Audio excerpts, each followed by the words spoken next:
Assalamualaikum warahmatullahi wabarakatuh. Izin Bapak Ibu memperkenalkan diri. Saya atas nama Muhammad Taufik Hidayat, peserta Latsar CPNS tahun 2024, Angkatan 29, Kelompok 1, Kementerian Hukum dan Hak Asasi Manusia, Formasi Jabatan Penjaga Tahanan Pria, Unit Pelaksana Teknis, Rutan Kelas 2B, Pangkajene, dengan coach saya yakni Bapak Sugianto, AKSMP, dan mentor saya yakni Bapak Muhammad Arman, SPD. Kali ini saya akan memaparkan e-learning jurnal agenda 4 yang berjudul rancangan aktualisasi. Berikut penjelasannya. Sebelum kita melangkah lebih jauh, ada kalanya lebih baik kita mengetahui dahulu apa itu rancangan aktualisasi. Aktualisasi di sini dapat diartikan sebagai perencanaan strategis yang berawal dari pemecahan masalah atau isu pada tiap unit kerja peserta. Sebelum kita merancang sebuah aktualisasi, kita harus melalui beberapa tahapan. Yang pertama, identifikasi dan deskripsi isu, kemudian penetapan isu, kemudian penentuan penyebab isu, kemudian gagasan kreatif, lalu rencana kegiatan aktualisasi, kemudian materi rancangan, dan terakhir yakni seminar. Yang pertama yakni identifikasi dan deskripsi isu.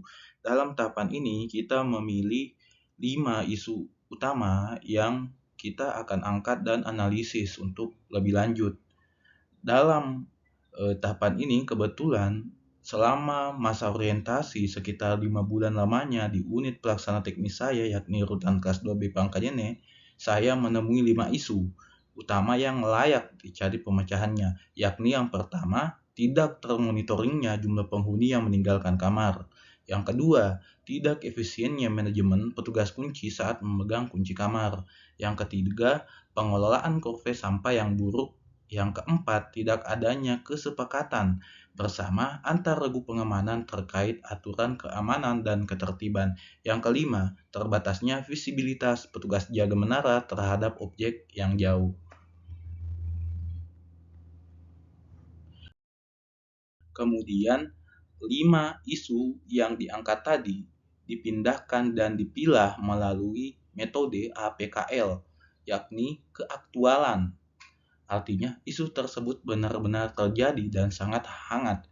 Yang kedua, problematik, artinya memiliki dimensi masalah yang kompleks. Yang ketiga, kehalayakan, artinya menyangkut hajat hidup orang banyak. Yang keempat, yakni layak, yang artinya masuk akal dan realistis untuk dicarikan solusinya. Dalam metode ini, kita menilai apakah kelima isu tersebut memenuhi syarat APKL yang tadi. Dan kemudian di sini saya hanya mendapat 3 isu utama yang ternyata memenuhi syarat dan 2 isu lainnya tidak memenuhi syarat APKL ini. Kemudian setelah di APKL ini kita akan melangkah ke dari ketiga isu tadi, kemudian dipindahkanlah ketiga isu terpilih tersebut ke dalam metode USG, yang artinya U berarti urgensi, beberapa mendesak isu tersebut untuk dibahas. Kemudian S-nya seriousness, yang artinya seberapa serius isu tersebut perlu dibahas, dikaitkan dari akibat yang akan timbul bila isu tersebut tidak segera dipecahkan. Kemudian G-nya yaitu growth, beberapa kemungkinan isu tersebut menjadi berkembang dan menjadi semakin besar apabila isu tersebut tidak segera ditangani. Di dalam metode USG ini, kita memasang rentang nilai 1 sampai 5, kemudian menentukan nilai masing-masing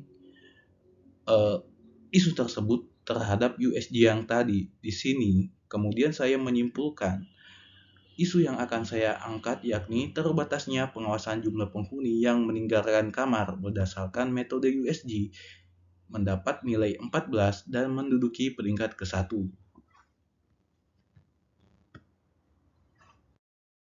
Setelah menemukan satu isu utama yang akan kita angkat dan dicarikan gagasan kreatifnya, maka isu tersebut kita pindahkan dahulu dan kita analisis dahulu melalui metode fishbone untuk mengetahui apa akar penyebab utama dari adanya isu tersebut.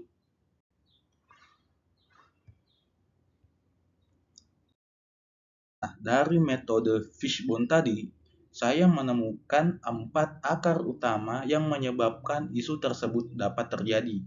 Yang pertama, petugas kewalahan menulis mutasi. Yang kedua, mutasi yang terlalu ribet dan panjang sehingga petugas kadang malas untuk mengisi. Yang ketiga, data hanya dimonitor oleh petugas jaga yang bertugas, sehingga sering terjadi miskomunikasi antara petugas jaga yang berbeda shift dan subsidi yang lain. Yang keempat, tidak termonitornya jumlah penghuni di setiap kamar. Maka, dari akar penyebab ini, saya menemukan dan mengemukakan gagasan kreatif, yakni peningkatan pengawasan WBP melalui digitalisasi pengawasan di Rutan Kelas 2B Pangkajene.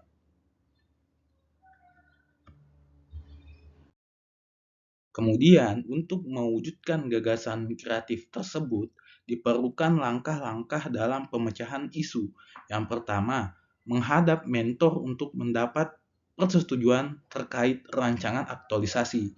Yang kedua, mencari referensi serta alternatif praktis untuk mengefisienkan laporan penjagaan. Yang ketiga, mendesain rancangan laporan penjagaan otomatis yang bisa diakses dan dipantau oleh semua petugas. Yang keempat, membuat form database dan monitor laporan real time. Yang kelima, membuat folder yang bisa diakses dengan QR code yang berisi beberapa form utama yang digunakan untuk menginput data. Yang keenam, mempresentasikan dan mensosialisasikan hasil proyek kepada seluruh petugas. Yang ketujuh, sosialisasi terkait proyek yang dirancang. Dan yang kedelapan adalah mengevaluasi dan perbaikan kekurangan atau bug yang mungkin terjadi. Sekian jurnal e-learning dari saya. Assalamualaikum warahmatullahi wabarakatuh.